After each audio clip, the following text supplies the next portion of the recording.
দুইটি গুম ও একটি হত্যা মামলায় গ্রেপ্তার দেখিয়ে ১৫ সেনা কর্মকর্তাকে কারাগারে পাঠানোর নির্দেশ দিয়েছেন আন্তর্জাতিক অপরাধ ট্রাইব্যুনাল। সেই সঙ্গে পলাতক শেখ হাসিনা, তারেক সিদ্দিকী সহ বাকিদের হাজির হতে পত্রিকায় বিজ্ঞপ্তি প্রকাশের নির্দেশ দিয়েছেন আদালত।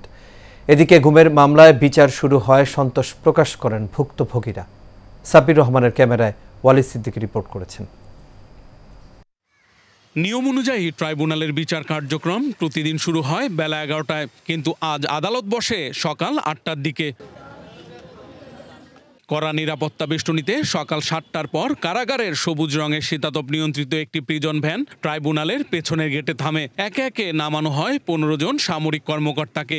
আসামিদের মধ্যে গুমের ২ মামলায় ১৩ সেনা কর্মকর্তা ও রামপুরায় ২৮ জনকে হত্যার মামলায় ২ সেনা কর্মকর্তা রয়েছেন। এরপর তাদের বিচারকের সামনে হাজির করা হয়। আসামি পক্ষ থেকে জামিন ও ভার্চুয়ালি হাজির হওয়ার আবেদন করা হলে ট্রাইব্যুনাল উভয় পক্ষের শুনানি শেষে কারাগারে পাঠানোর নির্দেশ দেন। আসামিদের বিরুদ্ধে গ্রেপ্তারি পরোয়ানা জারি হয়েছিল এবং তার প্রেক্ষিতে আজকে এই ৩টি মামলার মোট ১৫ জন আসামিকে আইন শৃঙ্খলা রক্ষাকারী বাহিনীর গ্রেপ্তার করে আদালতে উপস্থাপন করেছিল। তাদেরকে গ্রেপ্তার দেখিয়ে কারাগারে প্রেরণের নির্দেশ দেওয়া হয়েছে। যদিও আসামি পক্ষ নিজেদের নির্দোষ দাবি করেন। তারা শুরু থেকে আইনের প্রতি শ্রদ্ধাশীল এবং সেই আইনের প্রতি শ্রদ্ধাশীল হয়ে আজকে তারা স্বেচ্ছায় এখানে আত্মসমর্পণ করছে। তারা ট্রায়াল ফেস করতে চায়, তারা এই অপরাধ সংগঠিত করে নাই।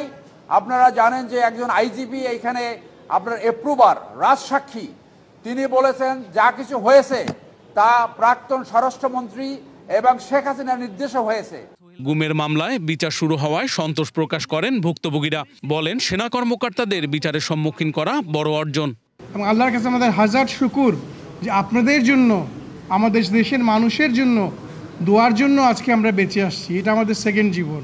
মাননীয় আদালত তাদের সমস্ত বক্তব্য শুনে যেন তাদের সুবিচার করেন, সেটাই আমি চাইবো। আমি চাই না তাদের অবিচার হোক।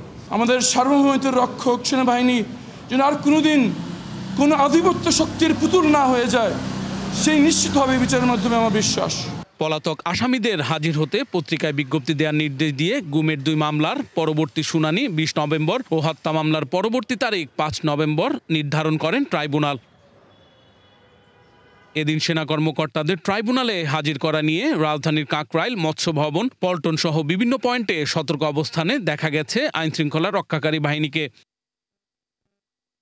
ওয়ালি সিদ্দিকী, এশিয়ান টেলিভিশন, ঢাকা।